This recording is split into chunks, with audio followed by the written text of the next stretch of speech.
El sol no es una estrella. El sol no es una estrella. Eso es lo que le oí decir a mi padre una vez en un ataque de miedo. Yo tenía 12 años cuando él volvió de trabajar en la NASA. Se jubiló y empezó a trabajar en paneles solares, pero siempre odió trabajar en días soleados. Ya no era cariñoso, ni siquiera remotamente reconocible conmigo o con mi madre. Nos miraba como si fuéramos fantasmas todo el tiempo que estuvo con nosotros, algo que aún hoy me da escalofríos. Antes de su jubilación solía ser un hombre de familia. Besaba a mi madre, me abrazaba cariñosamente y en general era un buen padre para mí y mi hermana pequeña, y daba la impresión de que le encantaba su trabajo. La paga era buena y siempre me traía alguna pieza de un proyecto desechado en el que había estado trabajando. La vida parecía bastante rutinaria, pero tranquila e incluso hermosa. Creía que tenía mucha más suerte que cualquiera de mis amigos, cuyos padres no siempre tenían tanto éxito. Mi padre, antes de jubilarse, tenía fotos suyas en la Estación Espacial Internacional, en transbordadores espaciales, controlando un rover destinado a Marte e incluso conociendo a uno de los presidentes de Estados Unidos. Era un astronauta excelente y recuerdo que durante una de las numerosas visitas de altos cargos del gobierno hubo un hombre que le dijo que era uno de los mejores. No estaba muy seguro de quién era esa persona, pero tenía un símbolo extraño en una de sus insignias por lo que pude ver. Parecía un escudo con 6 alas de águila que salían en pares de 3 a cada lado. Después de este encuentro, todo cambió y no volví a ver a papá durante 6 meses. Pero cuando regresó y se jubiló, ya no volvió a interesarse por el espacio exterior. Se quedaba mirando el cielo nocturno y casi parecía que quería maldecirlo. Un día decidí decirle que quería ser astronauta como él. Su respuesta fue bastante sorprendente y desmoralizadora. Escucha, Hayden, prométeme que no seguirás mis pasos. No hay nada bueno en el espacio exterior y no hay nada especialmente bueno en el sol. Estaba claro que ya no le gustaba la idea de los viajes espaciales. Le guardé rencor por lo que me dijo aquel día. Sin embargo, su salud se fue deteriorando con el paso del tiempo mentalmente. Se estaba volviendo más inestable y con frecuencia tenía pesadillas. Gritaba en mitad de la noche y decía cosas como «no es una estrella» y «puertas del nexo». A mí me parecía un galimatías irracional. Eso siempre fue algo que me desconcertó y me hizo preguntarme qué era exactamente lo que papá había experimentado durante su estancia en la NASA. Pero finalmente tuvo que ser internado en un psiquiátrico, pues su mente perdía completamente el control y se desbordaba en repeticiones sin sentido de algún suceso inexplicable, incoherente y absurdo. Un viernes por la tarde, mamá y yo estábamos limpiando las cosas de papá y me encontré por casualidad con su diario en el maletín, que probablemente dejó abierto por error. Yo ni siquiera sabía que tenía un diario, así que lo abrí y empecé a echar un vistazo a lo que había escrito. Había algunas fotos bastante absurdas que había recortado en su interior. Había astronautas que yo nunca había visto y tuvimos a unos cuantos de visita en casa. También aparecía él con un equipo de otras 5 personas que no pude identificar. Detrás de ellos había una instalación grande de diseño futurista, un escenario que parecía sacado de una serie de la década de los 80 sobre ciencia ficción y exploración espacial. Eso es probablemente una exageración, pero ya me entiendes, parecía de otro mundo. Escribió muchas cosas sobre sus anteriores misiones, la mayoría de ellas recordatorias de sus hazañas. Ya conocía estos relatos. No fue hasta que me acerqué al final del diario que las últimas páginas tenían un enfoque diferente. Eran más detalladas y su contenido no era el que yo estaba preparado para conocer. Proyecto Mano de Luz me pareció un nombre inusual y empecé a buscar en sus notas de qué se trataba. En su lugar, creo que descubrí lo que causó la inestabilidad mental de mi padre y ahora no estoy tan seguro de que deba compartirlo con los demás. Pero si usted está dispuesto, aquí está la historia. 17 de febrero de 2017. Las cosas van muy bien. Vamos un poco adelantados y llegaremos a la luna en unos 10 minutos. No podía creer que la organización del protectorado me hubiera elegido como para caminar sobre la luna. Ni siquiera sabía que seguían haciendo misiones lunares. Espero que algún día pueda contarle esto a mi hijo Hayden. Por desgracia, me hicieron firmar un acuerdo de confidencialidad, así que tendré que mantenerlo en secreto durante unas décadas. He aterrizado y ya conozco al equipo con el que voy a trabajar. Unas 43 personas más están trabajando en esta base lunar. Se supone que tenemos que estar atentos a los ovnis. Al principio pensé que estaban bromeando, pero el director de la base, llamado John Valley, nos dijo que ovni no significa extraterrestre, aunque dijo que no debíamos descartar esa posibilidad. Personalmente pensé que aprendía cosas rápidamente, pero tras asociarme con otros tripulantes, adquirí mayor conocimiento sobre nuestro lugar en el universo. Al menos estaba aprendiendo sobre nuestro conocimiento general del sistema solar. Era el día de nuestro experimento, 23 de febrero, y una de nuestras compañeras, astronauta y científica, estaba a punto de hacer un paseo espacial, o como nos gusta llamarlos, moonwalkers. Se llamaba Judy, y sin duda era una monada. Me recordaba mucho a mi mujer por su comportamiento y por cómo se ponía nerviosa ante cualquier inconveniente, aunque tendía a culparnos de algunos de esos inconvenientes. Llevaba uno de los vehículos lunares itinerantes bastante lejos de la base. Habíamos estado recibiendo informes de que había una extraña subida de tensión en esa zona. Las misiones Apolo también la descubrieron hace tiempo, pero fueron incapaces de encontrar su ubicación.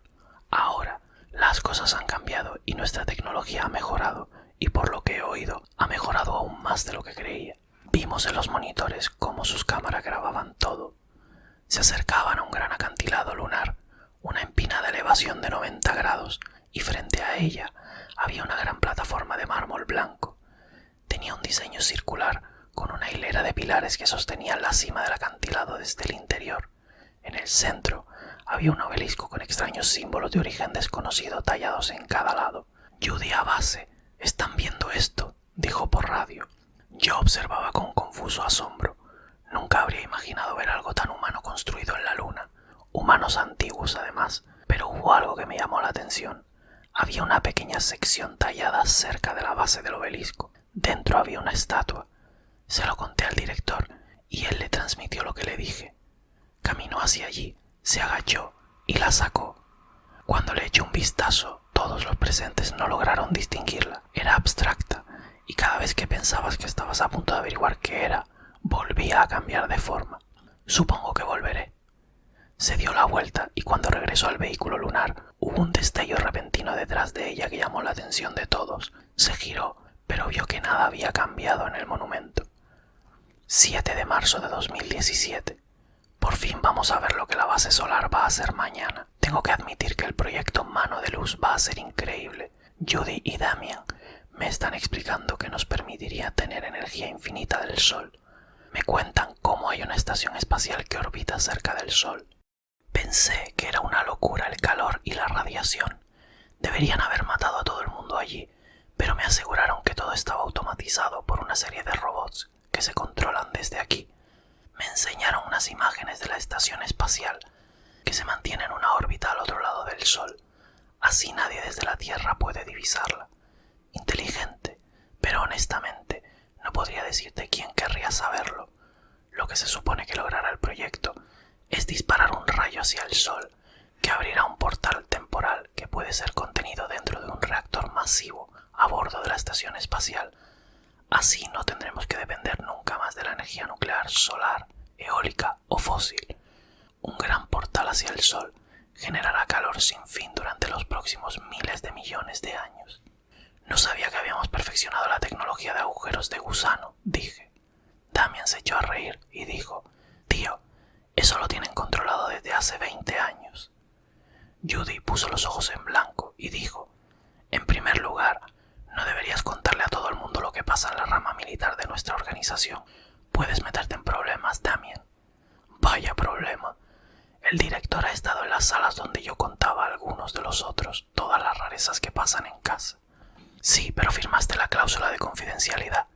No trates de usar eso en esta discusión. Eso solo se aplica cuando volvamos a nuestras vidas normales. Diré lo que quiera mientras esté aquí arriba. Estamos literalmente en una base lunar». Disfruté de sus conversaciones. Formaban un dúo cómico con tensiones románticas entre ellos, pero aún así me moría de ganas de que llegara el proyecto de mañana. 18 de marzo. Estábamos entusiasmados con el nuevo proyecto que estaba a punto de comenzar. Todo el mundo estaba en la sala de control, mirando las docenas de pantallas de la pared y los escritorios. Había una ansiedad que creo que todos compartíamos, el miedo a que algo saliera mal, o quizá que la pérdida total de la propia estación espacial nos hiciera retroceder una docena de años. Me mantuve cerca de los dos amigos que había hecho, Judy y Damian. Observamos cómo un satélite cercano grababa la estación desde el exterior. Fue entonces cuando el director dijo a todos que se callaran y observaran. La cuenta atrás había comenzado. Mis pensamientos volvían a casa y a cómo este iba a ser un momento revolucionario para todos los habitantes de la Tierra. La idea de que mis hijos me vieran allí haciendo historia me conmovió profundamente. Damian estaba bastante irritado con todo el asunto. Insistía en que esta prueba debería haberse experimentado primero en Júpiter. Le preocupaba que el reactor no fuera lo bastante fuerte para retener la energía y que estuviéramos arriesgando la supervivencia de la estación solar durante este proyecto. «No te preocupes por eso, hombre», le dije. «Si se destruye la estación, nadie pierde la vida y solo se malgasta el dinero del gobierno». Me fulminó con la mirada y me dijo: «Sí, el dinero de mis impuestos quemándose ante mis ojos». Judy y yo no le prestamos más atención y observamos en el monitor cómo la cuenta atrás se acercaba a su fin. 3, 2, 1. Un haz de energía se disparó hacia la luz filtrada del sol, profundizando en su superficie. Todos nos quedamos boquiabiertos, contentos de que la primera parte de la operación se desarrollara sin contratiempos. Judy me sonrió. Yo hice lo mismo, ya que se trataba de un monumento monumental en la historia de la humanidad, con la energía del sol. Podríamos viajar hasta el siguiente sistema estelar. Fue entonces cuando Damian puso los ojos en blanco ante los vítores de los demás y vi que su rostro se iluminaba de repente al echar otro vistazo en la pantalla. Hubo otra erupción de murmullos procedentes de los que estaban cerca de la parte delantera y Judy y yo nos volvimos. El color de la sala también había cambiado de amarillo brillante a una repentina mezcla de rojo carmesí y azul egipcio. No podía procesar lo que estaba viendo. Esto era poco ortodoxo y una completa locura. El sol estaba cambiando a un color diferente. Su superficie era azul oscura y malévola. A su alrededor había un matiz de energía de color rojo. Todo ello hacía que el sol pareciera una abominación amenazadora, mientras palpitaba con ondas de energía hacia el exterior. Todos miraron conmocionados y horrorizados cómo toda la estación espacial que orbitaba sobre el sol se hacía pedazos y se desintegraba en fragmentos de metal fundido en el espacio exterior por un breve momento. Pensé en que Damian tenía razón, pero entonces me di cuenta de que lo que estaba pasando era mucho peor de lo que cualquiera de nosotros podía entender. Las alarmas empezaron a sonar por toda la base. Desgraciadamente, ninguno de nosotros podía hacer gran cosa, ya que no éramos expertos en la materia. Pero entonces el satélite captó algo más. Lo que estábamos viendo estaba ocurriendo en tiempo real. Gracias a la tecnología de agujeros de gusano, que ha sido apropiadamente bautizada como perforación espacio-tiempo, pudimos transportar gran parte de nuestras flotas, a pequeña escala, a zonas dentro de nuestro sistema solar. Todo, desde satélites, estaciones espaciales y transmisiones de radio.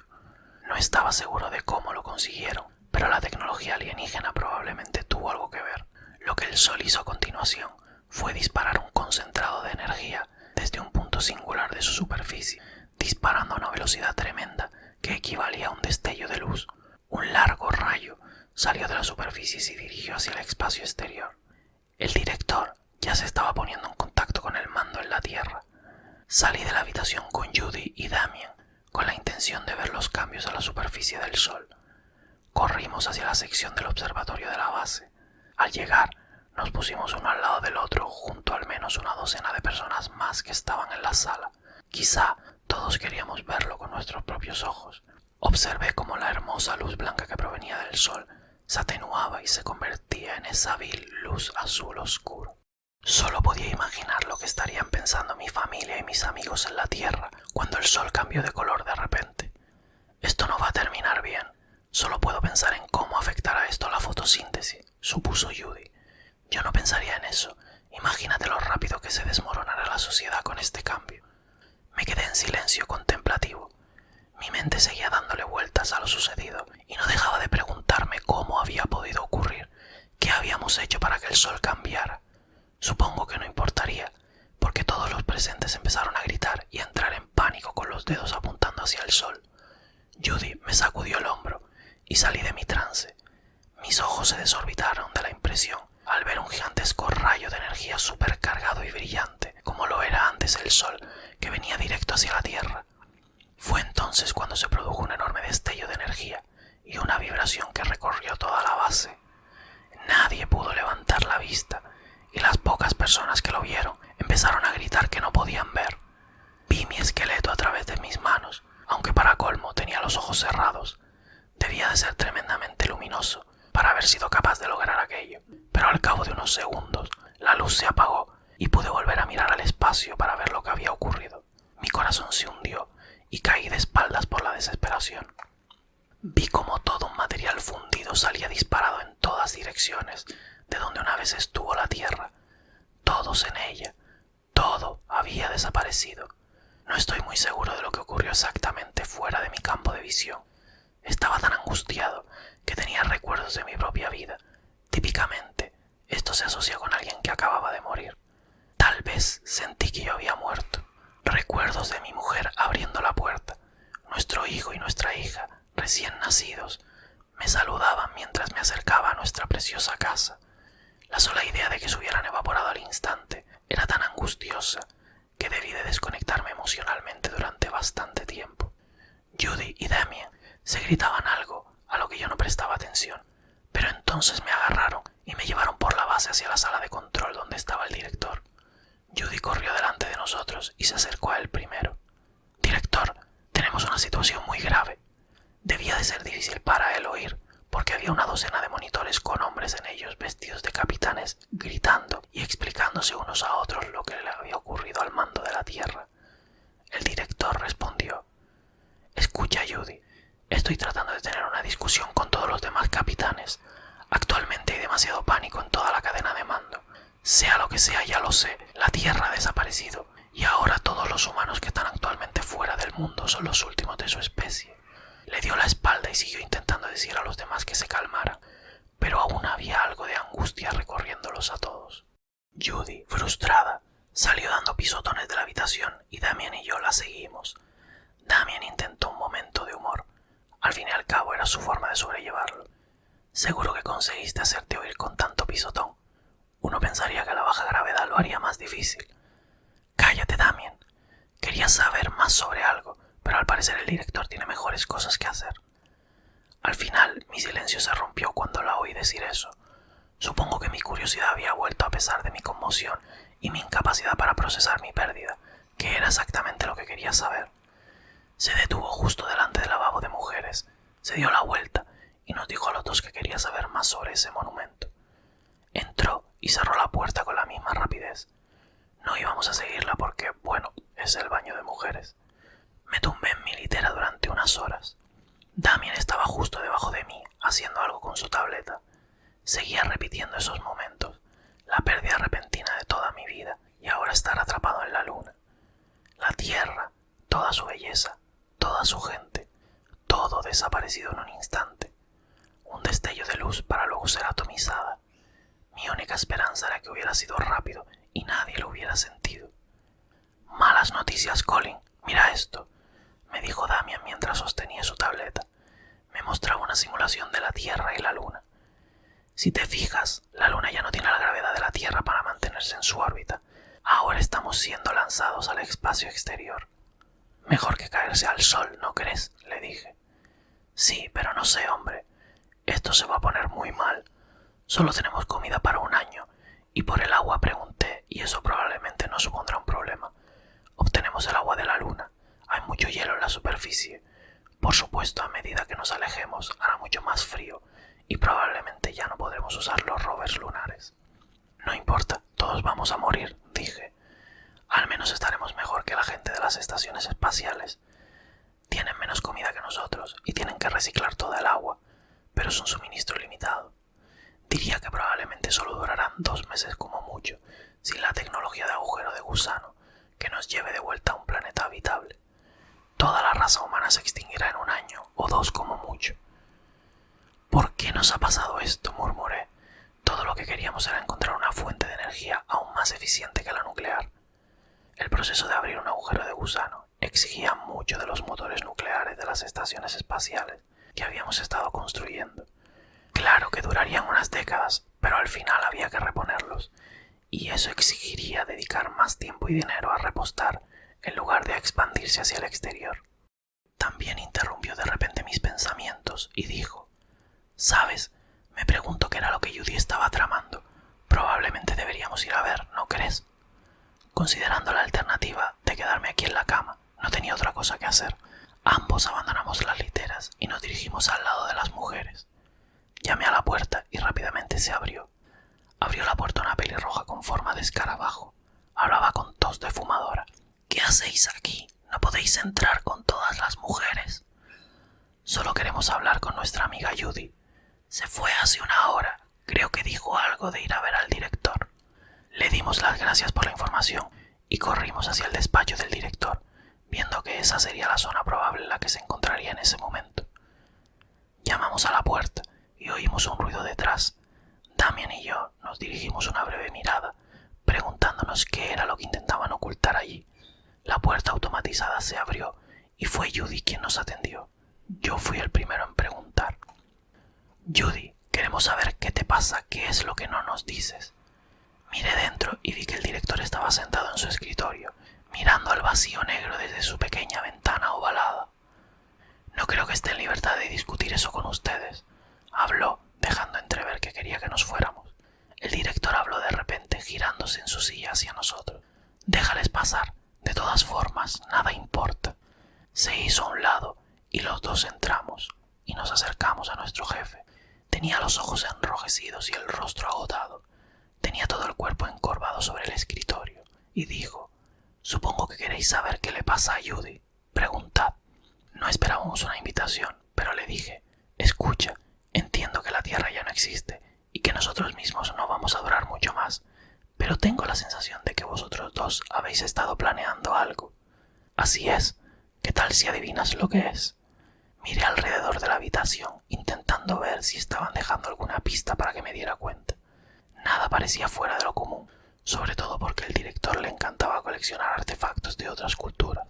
Es curioso, esta sala quizá albergue algunas de las últimas porcelanas finas, jarrones africanos y botellas de vino italiano sin abrir que parecen haber sido selladas en los años 20. Damien también miraba a su alrededor, pero estaba un poco más concentrado en Judy. Estaba seguro de que él sentía algo por ella, pero ahora probablemente no era el mejor momento. Luego miré el escritorio. Sobre él estaba aquella estatua que vimos en aquel extraño monumento que encontramos fuera. «Eso no debería estar aquí, director», señalé. «Inteligente. Creo que es hora de que Judy y yo os contemos nuestro pequeño secreto». Miré a Judy y se quedó callada. Esperamos mientras respiraba hondo y decía en tono tranquilo y serio: «Se supone que no debo hablar de esto con vosotros, pero nada de eso importa ya. Esta estatua es la clave de una forma de tecnología que nuestra organización ha estado intentando dominar, pero suele ser demasiado impredecible». «¿Y qué tipo de tecnología es esa?», preguntó Damien. «Nexus Gates». «¿Nexus qué?», dije desconcertado.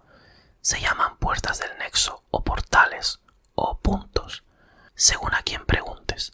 Son una tecnología misteriosa que aparece aleatoriamente en ciertas zonas del mundo. Nuestra organización ha sabido de su existencia, pero ha sido difícil reproducir su funcionamiento para nuestros propios usos». «Bueno, ¿qué importancia tiene?», pregunté. «Nuestra tecnología de agujeros de gusano solo es capaz de extendernos hasta el cinturón de Kuiper. Solo hemos conseguido crear una pequeña flota que puede vigilar nuestro pequeño punto en la galaxia. Pero estas puertas Nexus son algo grande. Comparados con ellas, nuestros agujeros de gusano son un juego de niños». Vi un asiento libre al otro lado y me senté rápidamente. Iba a necesitarlo después de lo que oí. «Pero estas puertas del nexo son capaces de realizar viajes interdimensionales, así como de un inusual efecto secundario de viaje en el tiempo. Esto es solo lo que dicen los mitos y leyendas. Doblan la realidad a su antojo y manipulan el espacio-tiempo con relativa facilidad. No obstante, ni un solo humano sabe cómo controlar activamente una, ninguno que hayamos conocido». Damien tenía la misma expresión de asombro que yo. «Así que hay otros universos ahí fuera, y estas puertas son capaces de teletransportarnos allí», pregunté. Judy intervino en la conversación y dijo: sí, pero no creas que ninguno de esos universos es como el nuestro. Algunos de nuestros astrofísicos y metafísicos más brillantes han llegado a la conclusión de que existen universos infinitos. Puede que haya una Tierra como la nuestra, solo es cuestión de encontrarla, lo cual no es fácil. El director estaba tumbado en su silla y tenía las manos sobre la cara. La angustia flotaba en el aire. Damien se echó a reír, haciéndonos creer a todos que había perdido la cabeza. Pero en lugar de eso dijo: chicos, ¿no os acordáis? Dijo, que esas puertas Nexus son capaces de viajar en el tiempo. No sé por qué no me di cuenta antes. Si podemos activarla y hacer que nos ayude a viajar en el tiempo, entonces podríamos evitar que todo esto suceda. No es tan sencillo, dijo el director Bailey. Nadie en nuestra organización ha conseguido utilizar ninguna de ellas. Ha habido percances al encenderlas, pero la tecnología es tan avanzada que se calcula que estos portales tienen cientos de miles de millones de años, posiblemente billones. Bueno, ¿para qué es la estatua?, pregunté. Judy respondió: no todas las puertas las necesitan, pero se dice que algunas funcionan con ellas como una llave. Tal vez podríamos... ¡Basta!, gritó el director. Todos se quedaron en silencio, observando cómo seguía sufriendo su crisis emocional. Seguía sacudiendo la cabeza y llorando. Señor, con el debido respeto, me gustaría volver a casa y ver a mi mujer y a mis hijos, afirmé. Morirías por conseguir que una tecnología incomprensible funcione a tu gusto, aunque sea remota la posibilidad. Me miró fríamente. Miré a Judy, que parecía estar totalmente de acuerdo con mi idea. Luego me volví hacia Damien, que tenía la misma expresión. Volví a mirar a mi superior, a un hombre sumido en la desesperación por la pérdida de nuestro mundo. Es mejor que quedarse aquí a morir. Sus ojos cambiaron por un breve instante. Casi pude ver cómo una chispa de esperanza volvía a él. Pero el peor momento cayó sobre nosotros, cuando todo el mundo en la base empezó a gritar. Yo también sentí que algo entraba en mi cabeza, y todos los presentes se tapaban los oídos y gritaban presas del pánico. Un fuerte chirrido, lentamente transformándose en un gruñido, bajó con una voz tan profunda y llena de tanto odio, que era una experiencia ensordecedora, a pesar de que era una voz telepática. Me has robado mi alma, no te pertenece. Te exterminaré y limpiaré mis dominios. Reza a tus dioses y muere. Después de todo eso, el timbre agudo se desvaneció y todos en la sala estaban visiblemente agitados. Mis manos estaban fuera de control y el director parecía haber echado un poco de espuma por la boca. Damien estaba en el suelo con todo el cuerpo temblando incontrolablemente y Judy estaba apoyada en la estantería de la derecha de la habitación. Todo el mundo estaba desprevenido para esta intrusión. Y fue entonces cuando comenzó la locura fuera de la habitación. Al salir de la oficina, todo el personal que quedaba estaba apiñado en rincones, gritando histéricamente. Un hombre intentó suicidarse con un destornillador, atravesándose la cabeza por la oreja. Algunas personas se peleaban y se arañaban. Quiero aclarar que no eran todos. Diría que de nuestra plantilla de 43 personas, excluyéndome a mí, unas 15 habían empezado a volverse locas. Me volví hacia el director y vi que seguía echando espumarajos con la cara recostada sobre el escritorio. A pesar de lo mal que lo estábamos pasando, los tres nos movíamos más deprisa. Los temblores por sí solos no iban a detenernos. Judy iba delante de nosotros conduciéndonos a la sala de control, donde empezó a trastear con una de las consolas y a mirar un monitor. No pensé que sucedería esto, dijo. Damien se preguntó si todos los satélites cercanos al Sol ya habían empezado a caer hacia la superficie. Algunas estaciones espaciales que estaban en órbita alrededor de Mercurio y Venus están informando. Dicen que los planetas están cayendo hacia el Sol. Sumé 2 más 2 y dije, lo que significa que probablemente nosotros también estemos cayendo sobre él. Entendió lo que le dije y volvió a mirar la consola antes de mostrarnos un satélite cercano. Era como había dicho, la Luna estaba retrocediendo hacia el Sol. Todos los planetas estaban siendo atraídos a una velocidad asombrosa. Esto rompía todas las leyes de la física, pero de nuevo, ¿acaso importan ya realmente? ¿Importa algo? Vale, si el director no puede tomar una decisión, yo sí, Colin. Damien se volvió hacia nosotros y yo le devolví la mirada, esperando a que me dijera exactamente lo que sabía que venía a continuación. Necesito que os pongáis un traje espacial. Estamos a punto de ir a buscar nuestra puerta Nexus. Corrimos rápido por los pasillos interminables, esquivando a las pocas personas que había. Judy explicaba: tenemos que bajar uno a uno los vehículos lunares itinerantes. Hará mucho calor fuera a medida que nos acerquemos al sol, así que tenemos que movernos rápido, pero solo caben 2. ¿Quién de vosotros quiere venir conmigo? Antes de que pudiera levantar la mano, Damien salió disparado y dijo: «Lo haré». Enarqué una ceja, pero no iba a discutir con él. Si pudiéramos retroceder en el tiempo, todo este lío acabaría. Pero eso plantea una pregunta: ¿cómo vamos a evitarlo? Judy, ¿cómo vamos a impedir que sigan adelante con el proyecto en el pasado? No creo que se fíen de nuestra palabra.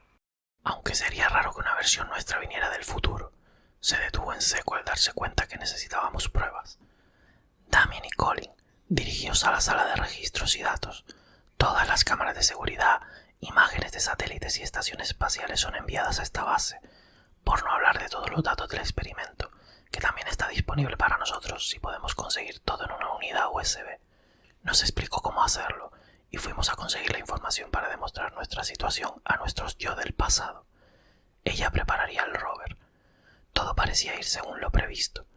Cuando llegamos a la habitación comencé el proceso de descarga y Damien vigilaba. Supongo que ahora sería un buen momento para decir nuestras últimas palabras, ya que no iba a ir con ellos. «Quiero que sepas que me alegro de haberos tenido como amigos», les dije sonriéndoles. «Bueno, sé que nos dicen que no nos encariñemos demasiado con nuestros compañeros de trabajo, pero yo no soy de los que siguen muy bien las normas», se rió entre dientes. «Entonces, si se puede viajar al pasado, ¿invitarías a Judy a salir?». Se rascó la nuca y pareció bastante incómodo con mi pregunta. «Oye, no es que no estuviera pensando en ello, pero escucha, prefiero evitar que esta horrible línea temporal continúe». Aparté la mirada intentando disimular una breve sonrisa y negando con la cabeza. «Tienes razón, pero tengo fe en que lo conseguiremos». Con la descarga casi terminada, es increíble que tuviéramos un espacio de almacenamiento tan grande en estas unidades de memoria. Una cosa que quiero decirte antes de que os vayáis. ¿Crees que cambiar la línea temporal va a provocar la muerte de todos modos? Se quedó pensativo un momento preguntándose si sería así. No podría decírtelo, no estoy seguro de cuáles serían las repercusiones, pero sería mejor que caer en el sol. La descarga se completó y guardé rápidamente la unidad en el bolsillo, pero justo cuando Damien abrió la puerta, uno de los compañeros que se había vuelto loco se abalanzó sobre él con toda su fuerza. «¡Damien!», grité instintivamente corriendo a ayudarle, mientras intentaba echar al loco. El trabajador demente le había agarrado por el cuello y seguía levantándolo y golpeando la nuca de Damien contra el suelo de cemento. Procedió a morder el cuello de Damien y vi que salía sangre, todo mientras mi amigo soltaba un grito desgarrador, mientras ambos luchábamos por quitarnos a este psicópata de encima. Busqué rápidamente a mi alrededor cualquier cosa que pudiera usar como arma y vi un extintor cerca. Lo agarré rápidamente, corrí hacia atrás y lo golpeé en la nuca del tipo. Esto solo consiguió enfurecerle más y se volvió hacia mí, dispuesto a abalanzarse. Me preparé. Cuando intentó dar el salto, calculó mal y pude clavarle la culata del extintor en la cara con toda mi fuerza. Oí un crujido al darme cuenta de que tal vez le había aplastado la nariz. Se echó hacia atrás, se limpió la sangre de la cara y se palpó la nariz ahora rota. De espaldas a mí, volví a tirar el bote metálico y seguí golpeándole en la cabeza hasta que supe que estaba muerto. Lo dejé caer cuando vi que ya no se movía y corrí hacia Damien, que parecía muerto, pero antes de que pudiera levantarme para ir a buscar a Judy, me tendió el brazo y murmuró: «Vete, evita que esto...».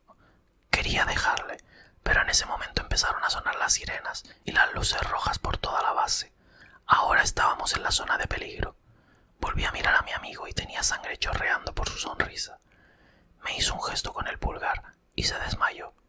Obligado a abandonar a mi amigo, salí corriendo lo más rápido que pude hacia el hangar donde guardábamos los vehículos. Había unos cuantos guardias en la base, que se ocupaban sobre todo de los que aún no se habían vuelto locos. Cuando llegué al hangar, vi 2 trajes espaciales preparados. Judy ya estaba dentro de uno y puso cara de asombro cuando vio que yo era el único que se había presentado. «¿Dónde está Damien?», preguntó con expresión temerosa de lo que pudiera responderle. «Nos atacaron». No lo logró. Por un breve instante, ambos quisimos detenernos y volver atrás para asegurarnos de que lo que había dicho era cierto, pero el tiempo ya corría. En los pocos minutos que nos quedaban, ella volvió al rover, claramente entristecida por la pérdida, y yo me puse el otro traje espacial, me subí al rover y la puerta del cristal se abrió lentamente y nos reveló lo que había estado ocurriendo en el exterior durante todo este tiempo. «Esperemos que esos trajes aguanten el calor», comenté. Ella avanzó a toda velocidad y ambos salimos despedidos un poco hacia atrás por el repentino movimiento. Impactamos contra la arena de la superficie, más fuerte de lo que esperábamos, pero ahora salíamos en dirección al portal. Ambos teníamos la radio encendida para poder hablar entre nosotros. «Cuando lleguemos, asegúrate de llevar puesta la cámara del traje», ordenó. Me di cuenta de lo que quería decir y vi la pequeña cámara incorporada a la parte superior del casco. Pulsé el botón y ambos estábamos grabando. ¿Cómo puedo describir el espacio de la superficie de la luna cuando estás cayendo hacia una estrella? Miré al cielo y pude ver otros planetas que estaban siendo desgarrados por la atracción gravitatoria. Ambos llevábamos los visores solares bajados, lo que nos permitía echar un vistazo a lo que les ocurría a los demás planetas más cercanos al Sol. Mercurio ya había desaparecido, pero Venus se estaba desintegrando y cayendo hacia la estrella cerca de allí. Júpiter se encontraba en nuestra línea de visión, todavía estaba bastante lejos, pero pude ver una corriente de gases que se desprendía de su superficie y caía más rápido que el planeta. Un espectáculo que jamás pensé que vería en toda mi vida. La superficie de la luna también empezaba a romperse, ya que empezaban a flotar pequeñas rocas y a levantarse polvo que era arrojado al vacío del espacio. La luz del exterior era muy brillante. «Jamás pensé que vería el final del sistema solar», dije. Judy respondió: «Para empezar, intentemos que nunca ocurra». Tenía que comprobar nuestros instrumentos para asegurarme de que el rover sería capaz de resistir para cuando consiguiéramos llegar a la puerta. De momento, los niveles de radiación empezaban a aumentar, pero el calor era algo que me preocupaba más. Nuestros trajes eran capaces de soportar niveles de radiación equivalentes a los del desastre nuclear de Chernóbil, pero es el calor lo que realmente nos tiene que preocupar. Los trajes típicos de la NASA son resistentes, pero los de supervivencia para el espacio profundo lo son aún más. Están fabricados de un material muy avanzado. Tras unos 10 minutos de viaje, el rover tenía dificultades para mantenerse pegado al suelo, lo que nos indicaba que la atracción gravitatoria de la Luna empezaba a perder fuerza, y cuando volví la vista hacia el Sol, se me encogió el corazón al ver que las colosales llamaradas solares estallaban desde su superficie, salían disparadas hacia el espacio y parecían apoderarse de todos los planetas y sus lunas. La velocidad a la que eran capaces de moverse era asombrosamente incomprensible, haciéndome cuestionar toda noción de la realidad. Deberían haber tardado horas en alcanzar aquellos planetas, pero lo hicieron en meros segundos, a no ser claro que ya los hubiera alcanzado hace tiempo y solo ahora estuviéramos viendo la luz. Me gustaría creer que ese fue el caso, pero no quedaba tiempo. Una de las erupciones solares salió disparada de la superficie del Sol y se agarró a la propia Luna, arrastrándonos aún más rápido. La temperatura estaba subiendo rápidamente.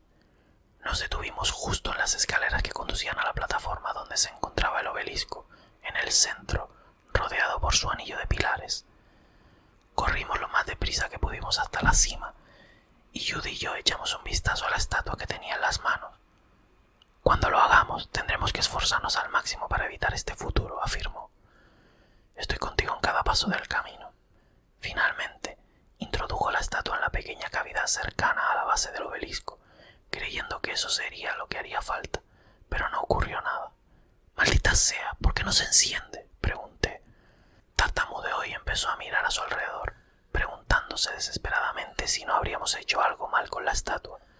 Vi que la superficie de la Luna, a lo lejos, empezaba a vaporizarse instantáneamente por la erupción solar, en constante expansión, que se extendía hacia nosotros. «Date prisa, Judy», siguió rebuscando y sacó un pequeño aparato de uno de los muchos bolsillos del traje y empezó a hacer fotos a los extraños símbolos grabados en los pilares y el obelisco. «Espera, tengo que traducir esto. Quizá nos diga cómo activarlo. Primero tengo que encontrar el idioma correcto». Vi cómo el rover empezaba a elevarse y alejarse, siendo atraído hacia el Sol. «¡Judy!», grité ansiosamente. «Espera, ya está», dijo emocionada. Me acerqué a ella con la esperanza de ver lo que ponía. Explicó: «Es un sumerio sorprendentemente antiguo. Por suerte tenemos una base de datos que puede traducirlo». «Sí, eso es genial. Ahora dime cómo activar esta cosa», la insté. Dice: «Para cambiar de destino, escarba en lo más profundo de ti mismo y escoge específicamente tu nuevo dominio. No no sea que viajes más allá de tu tierra. Giré la cabeza hacia ella enarcando una ceja y pensando que aquello tenía que ser una broma. Sacudió la cabeza con desdén y aclaró: escucha, significa que sinceramente tienes que querer ir a otro sitio y tienes que ser extremadamente específico sobre cada detalle del mismo, lo que solo puede suponer que significa que si te olvidas algún detalle clave, podría dejarte tirado en cualquier momento o lugar. Aquello tenía mucho más sentido y ambos nos volvimos hacia el obelisco. Judy fue la primera en poner la mano sobre él y noté que algunos de los símbolos tallados en él empezaban a brillar. Oye, creo que está funcionando. Antes de que pudiera terminar, hubo un destello de luz y un enorme pulso de energía que estalló de él. Ambos salimos despedidos hacia atrás y al debilitarse la atracción gravitatoria, me encontré ingrávido durante unos instantes antes de aterrizar en la arena. Levanté la vista rápidamente y vi a Judy estrellándose cerca, golpeándose contra unas rocas. Me puse en pie lo más rápido que pude, pero sentí un horrible dolor en la caja torácica que ignoré lo mejor que pude. Cuando la alcancé, la giré hacia mí. Tenía la visera rota y se le escapaba el oxígeno. Parecía que estaba empezando a asfixiarse. Me extendió la mano y me dijo a través de la radio: vete, Colin, salva a la raza humana. Su mano se soltó de mi traje y cayó inconsciente. No podía hacer nada para salvarla, pero había una cosa que sí podía hacer. Tenía que huir. Volví la vista hacia la puerta del nexo y vi que estaba disparando una enorme haz de luz verde, azul y rojo hacia el vacío del espacio. Era un espectáculo digno de contemplar. Volví la vista al otro lado y vi que una ola de roca sobrecalentada y plasma se extendía hacia mí, alcanzando la base lunar en cuestión de segundos. Vi cómo todo el edificio se fundía instantáneamente en metal fundido. A pesar del dolor y del agotamiento que sentía, sabía lo que tenía que hacer. Tenía que darlo todo. Tenía que traer de vuelta a mi familia. Tenía que recuperar a mis amigos. Todos contaban conmigo para recuperarlo todo. Así que seguí adelante. Parecía que la realidad se ralentizaba para mí. La ola de energía que venía detrás de mí, el rayo de luz que salía disparado hacia las estrellas. Me lancé hacia adelante sin otro objetivo que devolver la vida a todo el mundo. Me sentía eufórico. Un flujo de adrenalina me había mantenido en marcha en ese momento, alcanzando las escaleras y comenzando a subir cada doloroso peldaño. No me rendí. Salté hacia adelante con toda la fuerza que pude reunir y me lancé hacia el obelisco, colocando las manos a su alrededor, y le susurré: llévame de vuelta para salvar a la humanidad. Un remolino de energía y luz verde, azul y roja me rodeó mientras creaba una impresionante cascada de luz infinita. La luna entera se deshacía frente a mí y me pregunté si tal vez lo había hecho mal, pero tuve que tener fe en lo que tenía delante y cerrar los ojos, esperando que fuera rápido. Una luz brillante y la ingravidez me hicieron caer bruscamente al suelo. Me tumbé intentando recuperar el aliento después de todo aquello. Volví la cabeza hacia el valle abierto por donde se acercaba la llamarada, solo para ver la luz blanca de una estrella a lo lejos. Vi la base de la luna justo donde estaba, entre las dos colinas de al lado de mis ojos. Se abrieron de par en par y supe lo que había pasado. Lo había hecho. Había retrocedido en el tiempo y se me había dado mi oportunidad. Mi corazón se aceleró y me puse rápidamente en pie. Sabía lo que tenía que hacer. Tenía que llevar esta unidad de memoria y a mí mismo como la prueba necesaria. No se podía decir mucho más después de lo que ocurrió cuando llegué a la base. Claro que todo el mundo se asustó solo con mi presencia, pero luego le enseñé al director todos los datos que se habían recogido del futuro y me dijo que tenía que hacer unas cuantas llamadas. Tuve que permanecer en cuarentena unos días, pero casi todos pensaron que no tenía nada contagioso. Acabé reflexionando mucho preguntándome qué sería de mí. Después de 3 días, se me permitió pasear por el lugar e interactuar con todo el mundo, encontrarse con Damien, Judy y, lo que es más inquietante, conmigo mismo. Tuvo que ser casi por completo algo que se me olvidó cuando volví al pasado. Mi otro yo y yo nos miramos y algunas personas a nuestro alrededor se preguntaban qué pasaría a continuación. En el momento en que nuestros dedos se tocaron, sentí que una vibración inusual recorría mi cuerpo, como si mis entrañas se ondularan y se enroscaran unas en otras, hasta que, sin previo aviso, mi otro yo se convirtió en un haz de luz. Era tan cegadora que todos nos tapamos los ojos, pero sentí una extraña superposición en mis recuerdos. Sentí los suyos, así como todos los míos. Era una sensación extraña, pero él se había ido. Yo había desaparecido. No, Ambos estábamos anulados y fusionados. Me pregunté si se trataba de algún tipo de conexión de la corriente temporal.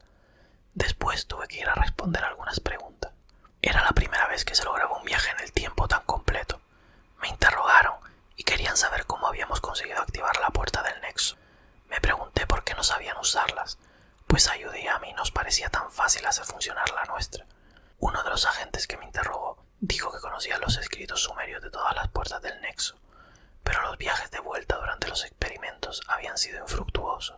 Puedes enviar a una persona adentro, pero no puedes hacer que vuelva a salir. Les recordé que yo estaba en una situación similar y afortunadamente esa pareció ser una respuesta suficientemente buena para ellos antes de que me permitieran volver a la Tierra. Firmé un acuerdo de confidencialidad y recibí una indemnización por haber salvado a la humanidad y al planeta.